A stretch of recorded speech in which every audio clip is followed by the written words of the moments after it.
How many wars is the United States fighting right now? Well, one answer is 0. Under the Constitution, Congress must declare war, and the last countries Congress declared war on were Bulgaria, Romania, and Hungary, members of the Axis powers. That was in 1942. That's right. The United States has not declared war on any country since 1942. 8 decades, 0 wars. America must be one of the most peaceful countries on earth. But as you know, that's not the reality. America is still fighting wars around the world that just doesn't want to call them wars. In recent years, the United States has been fighting in Afghanistan, Iraq, Libya, Pakistan, Somalia, Syria, and Yemen. 7 different countries, and those are just the ones the Pentagon officially acknowledges. The actual scope of American war-making is wider.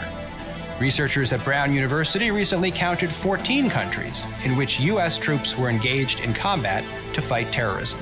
And then there are the forces the United States stations indefinitely overseas as part of a massive network of allies and partners.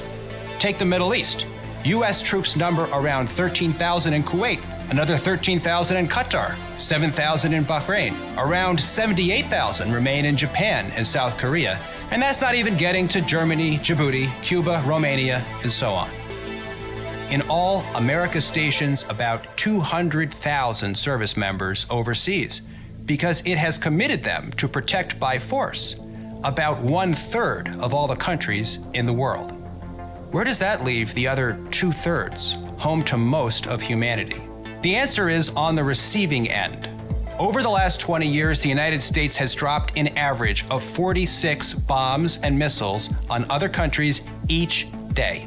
In 2016, Barack Obama's last year in office, the United States dropped upwards of 26,000 bombs on 7 countries. But not to worry, America's coercive power is not supposed to be for war. It's for military-led operations, police actions, or humanitarian interventions, bombings or surgical strikes. And of course, there's the inevitable collateral damage, a term the U.S. military created during the Vietnam War as a euphemism for dead, innocent people. At least America used to have a Department of War, calling it what it was. But in 1949, the Department of Defense was born, and the American military began to pioneer a language of sterile obfuscation to describe the brutal realities of war. The problem goes well beyond language, of course. Over decades, America has perfected the art of isolating itself from the wars it wages. On TV, wars play out like simple dramas, us versus them, with no blood and no casualties unless perhaps they're inflicted by the enemy. Americans rarely see images of combat. To judge from most broadcasts, war involves firing missiles into the sky and admiring the beauty of our weapons, to quote one anchor. And the people America sends to war, they're increasingly separated from the rest of society. Since the draft ended in the 1970s, the government moved to an all-volunteer force, and it relies as much as possible on technology like drones that keep American casualties to a minimum. So the wars America conducts take place largely outside of public view. It was only when 4 U.S. soldiers were killed in Niger in 2017 that many Americans learned we had troops there in the first place. Although the system perpetuates itself like a self-licking ice cream cone, U.S. leaders have a theory of the case. Military dominance, they say, is supposed to achieve peace through strength. This theory guided American leaders in the 1990s after the Soviet Union fell, leaving the United States with undisputed power.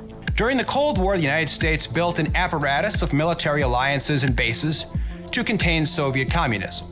Once the Soviet enemy had collapsed, America had an opportunity to scale back its military footprint, invest the gains at home, and let other countries manage their own affairs. But instead of pulling back, planners in the Pentagon vowed to maintain a predominant military position so great as to prevent any potential rival from even aspiring to a larger role in their own regions. No one would dare to take their own initiative, not even U.S. allies, who would stay subordinate to the United States. The result? Of all the times the United States has used armed force since 1946, roughly 80% of those interventions have taken place after 1991. That's right, the United States has used force more frequently after the Cold War than during it, and it's not even close. Despite the promise of peace through strength, peace has not come. Quite the contrary. Armed supremacy, assumed to ensure peace, has produced endless war. In the 1990s, the United States began to station tens of thousands of soldiers in the Middle East. Suddenly, it found a cavalcade of enemies in the region who resisted American aims. Take Afghanistan. After 9/11, the United States did not merely go after the terrorists responsible for the attack and punish their sponsors. Instead, America tried to transform Afghanistan. It set out to build a brand new Western-style centralized state, applying what was supposed to be overwhelming strength to impose peace. It soon became clear that, in the words of the Lieutenant General, who for 6 years was the White House's chief advisor on the war, and I quote, "We didn't know what we were doing." The United States tried to build Afghan security forces, only to find they couldn't do the job. The United States tried to build a thriving market economy, only to see the opium trade become the only thriving part of the Afghan economy. The United States tried to build a liberal democracy, but in doing so empowered warlords and fueled corruption.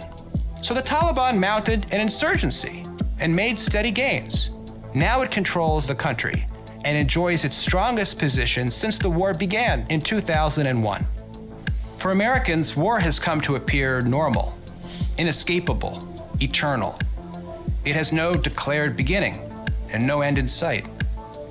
That's what makes them endless wars, not just that they are long, but also that they lack a worthy and achievable purpose. The United States has trapped itself. Pursuing military dominance has generated unnecessary enemies. These enemies, in turn, have made dominance costlier and more dangerous. That's why year after year, the United States seems to grow ever more threatened and ever less safe, according to the very leaders responsible for that result. It's as though the most powerful nation on earth has no control over its conduct. No choice but to keep spending more on the military than the next 11 countries combined. As Americans struggle to address urgent needs at home, their government has committed them to the endless defense of places across the world, places we often make more dangerous. Instead of strengthening ourselves and helping to build a world safe for diversity, we've chosen to build an empire or something all too close. And if we continue the quest for dominance, the consequences will get even worse, and we will all be weaker for it. I'm Stephen Wertheim, Director of Grand Strategy at the Quincy Institute for the Gravel Institute.